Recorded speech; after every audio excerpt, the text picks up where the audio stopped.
The question is, without financial independence, can women have the freedom to walk away, say no, or simply carve the future of their own design?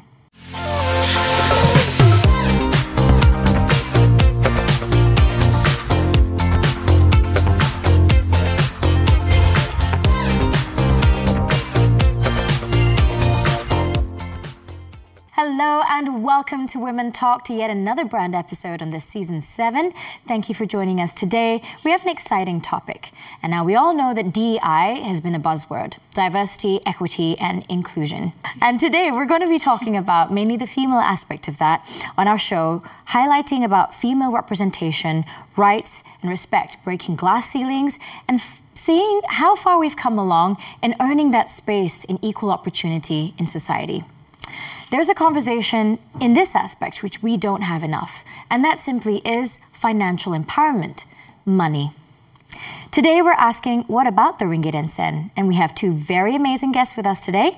They are Audrey Woo, Executive Director and Content Creator, as well as Doris Liu, who is an economist and expert in Southeast Asian studies specifically, who is an accomplished writer and a public policy expert. Thanks for joining us on the show, ladies. Yeah, thank you. Thank you for having us. Okay, so today, let's talk about statistics. Let's start with that, Doris, and this is definitely your department. As of November last year, women held about 55% representation in the workforce versus 80% of men. And this is despite the fact that we are actually, there are a higher number of us that hold higher education certifications, right?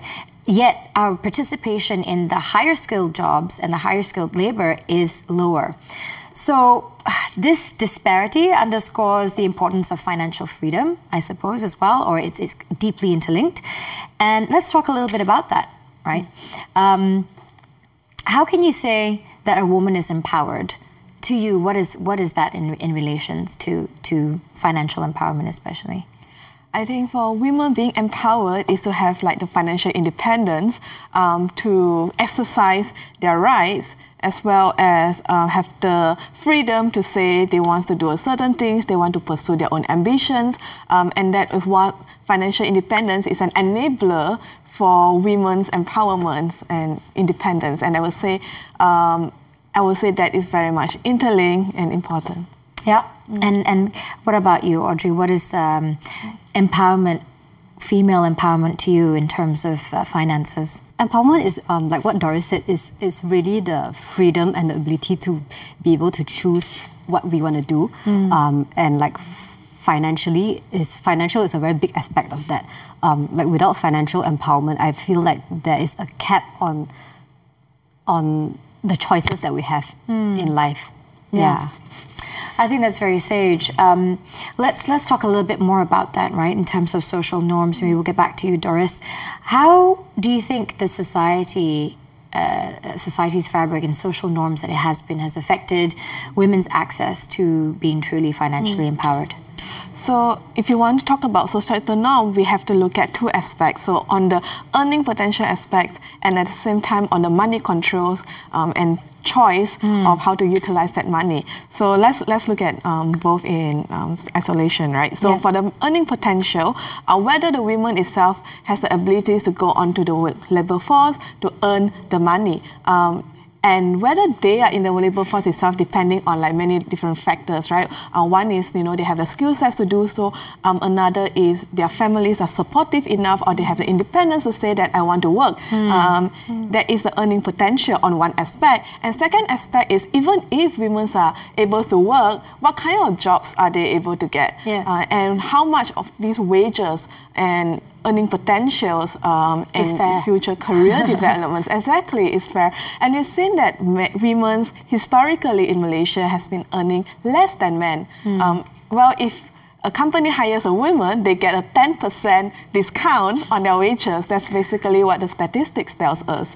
So So this is an earning potential side, right? That social norms, that kind of societal business and social norms kind of dictate women's earning ability. On the other hand, on whether after obtaining this money, how much control do women have in dictating where this money goes to. This is an interesting topic because, as you said earlier, earning it is not a thing, but how many households do we know where women have no real say in the financial decision-making process for the household? Please carry on. Yeah, so men, as we know, is still currently known as the breadwinner of the family, and women, most of the women's incomes are looking into supplementary incomes for family expenses, to support their children, to support the elderly, and not so much on what they actually want to utilize for themselves and how they want to exercise that rights. So when women bring in like a pool of money, it's always a large percentage of it is already pre-allocated to existing commitments. Not even for themselves. Not even for themselves. Yeah, okay, Audrey. So, I mean, on that note, right, and from experience, so you've now also been an advocate for this inclusivity for women in spaces, co-working spaces. But on a personal level, can you share about how you feel about women juggling multiple roles and how that's exactly why sometimes in default these things have just tended to be allocated towards that in terms of finances? And tell me how this was a consideration for you when you were designing your spaces. Okay, so for our co-working spaces, it was when I started it, my daughter was only 2 years old at that point. So it was very important to me that I wanted to have mothers come to our space and feel welcome there. And not just welcome, but like to feel that they are a valid member of the workforce or So what we did was, so when I went in, all our spaces, I designed them to have kids' rooms, like playrooms, like secure rooms. We don't have a nanny service there yet, but we do that so that parents and especially because mothers are usually the primary caregiver in most families, right? And so it means that the children are usually the responsibility of the mother rather than father. That's that's how our society looks at it. Yep. So in the event that if your child is sick or if your child is on school holiday and you need to go to work, but you also you might not have a place to bring them, I design our spaces so that there is a place that you can bring them and let them be safe. And at the same time, you can continue with your work and your job. That's a great support system that you've created within the spaces, which is so important. And we underestimate how much a space in society is reflective of our metaphorical space in society. So we're going to go for a quick break, and when we get back, we'll be talking more about the budget and also about women's participation in decision making in the household. Stay tuned.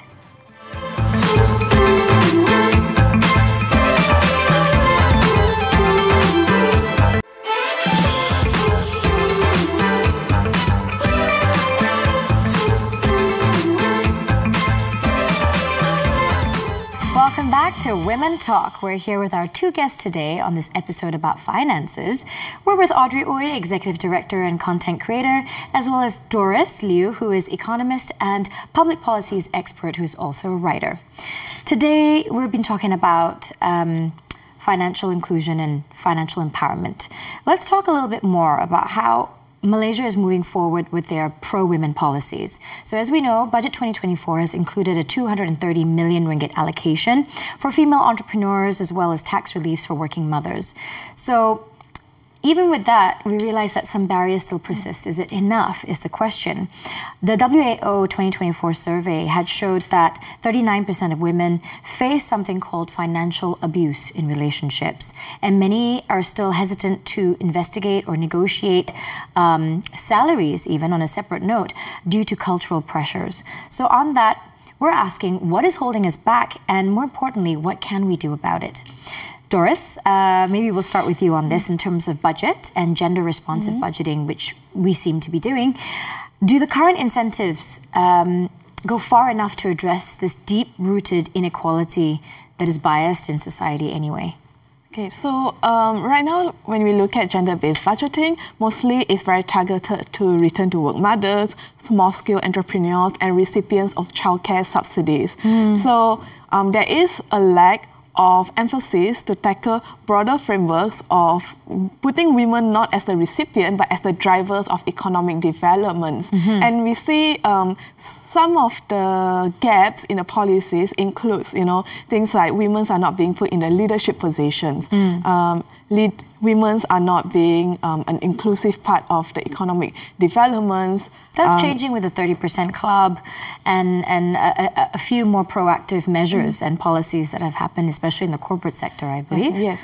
Yeah, so in the GLCs, they are actively implementing those policies. In the private sectors, it's still a little bit slow. On the bigger corporations now, because of the DEI policies, corporations are increasingly likely to put a bit more women on the board, which is a positive sign.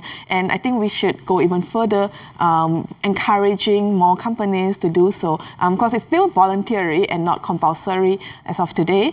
And at the lower end, at the small to mid-sized companies, then it's even lesser on that regard. I think that is one part of economic drivers that we need to look at. And I think the other part is also equally important, is to build a professional network and mentorship for women out there. Right? People like Audrey is perfect, right? She's the CEO. And yourself, Not yet, but hopefully in the future, right? Yes. So any women leaders who are, at the CEO level, at a managerial position, or even professional position, and they have experienced the entrenchments and discrimination, and they know how to tackle it, so they can coach other women or even elevate them in the workforce. Speaking of which, thank you very much for that, Doris, and that's a perfect segue to you, Audrey, where you really have been very proactive in that. And I love the fact that you said that you weren't even looking at what competitors were doing when you were designing the co-working spaces. You just wanted what felt natural for you, and you had women at the forefront of that because you yourself were a working mum. So can you tell us a little bit more about the importance that you felt of this real representation, especially in a co-working ecosystem? So I feel that I'm not really, I'm not expert in financial matters, but what I saw was that I feel like one of the major barriers in women going back to work is the lack of accommodation for their needs as new mothers, or not just new mothers, just as mothers in general. So when we designed the space, I mentioned earlier, that we looked at putting in nurseries or kids play areas into the spaces, but we also did we also built nursing rooms. So basically they are private, small private rooms where you can go in, and if you are a new mother, you're breastfeeding or you're pumping, and you need somewhere to go, you can go in there and pump your milk. There's also changing tables for babies there. So if you have to bring your kids to work, I just wanted to make it, when we built the spaces, I visualized a space that's very welcoming, not just for all different kinds of people. So and one aspect was women and motherhood. I mean, that is a big hindrance, and there's a reason why a lot of women don't rejoin the workforce. Were there at any point for both of you in your career where you did feel that you were underestimated or financially discounted simply because you were a woman, and how have you addressed that? Doris? I think personally, because I'm not really a typical, traditional soft-spoken woman. I'm quite outspoken, and I'm quite assertive. So I would say that on that front, I do sense some kind of discrimination sometimes, but on the financial sense, not so much. What I do sense is sometimes cultural. So when I was, working with some people who are more male-dominated, they tend to discount my knowledge sometimes because, they look at me and they're like, well, you're young, you're women, what do you know about the industry? So that is a bit more implicit, but you can hear it, in their tone. And that, while not having immediate material impact, that creates, lost opportunities or networking, right, Yes. or down the road. So that can be a bit more significant. And this is why we're having the conversation. This is why it's important to have the conversation, because it doesn't mean that just because you're younger that you lack the skill or the knowledge. And I think experience can only be had if you're given equal opportunity to it. So Audrey, I mean, on that front, is there anything you'd like to share on that? Yeah, the same. I've had the same similar experiences to Doris, especially in the beginning when we were just starting up. So, like my role at the company is specifically to build the spaces, which means that I have to deal with like contractors, the interior designers, the contractors, the architects, and all that. And like I'm a very small woman. Yes, she's got her own blog that emphasizes on that. Petite, but nowhere other small. And these contractors were predominantly male, older. So like I remember like in the beginning, especially when they didn't know who I was, and like when we had meetings, they would ask a question, and then I would ask a question, and they would answer it, but they would answer it looking at my husband or looking at whatever man that was in the room. They wouldn't look at me. Yes, even though you asked the question. Or sometimes they would even just ignore my question outright until another man in the room in the same meeting asks the same question. Then they will answer. I think we can all relate to that to some degree. I mean, even on the streets, you know, I mean, sometimes they always call the boss, and why is the boss the guy, not you? On that note, that's all the time we have right now for this blog, but don't go anywhere. We're coming back with more interesting conversations on this topic. Stay tuned.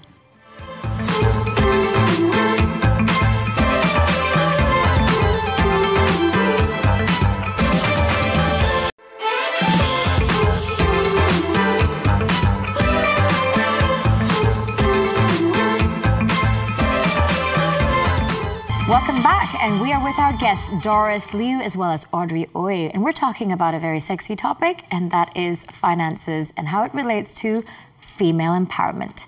Today we're shifting the narrative. The conversation has been had about taking ownership of your own financial narratives, and the conversation is moving from not just saving but to strategizing your finances, as well as instead of just having an allowance, something that you receive, to building your own assets and to being part of contributing to the economy.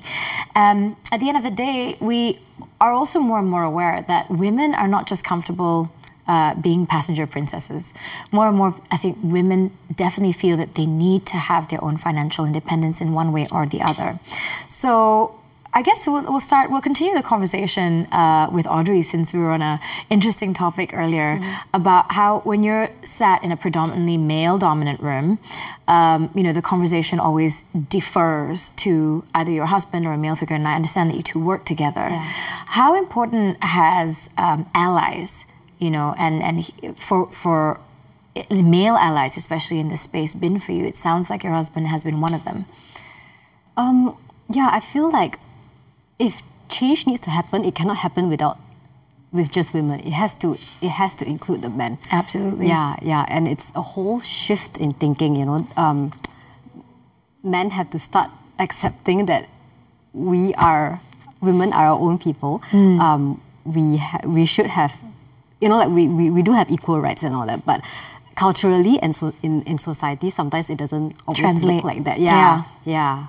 So I feel like I myself personally am very lucky because my husband does see our marriage as a partnership rather than, you know, I'm someone that he needs to take care of, which I feel that is a very patriarchal point of view, but that's also pretty common still, even today. Yes. Yeah.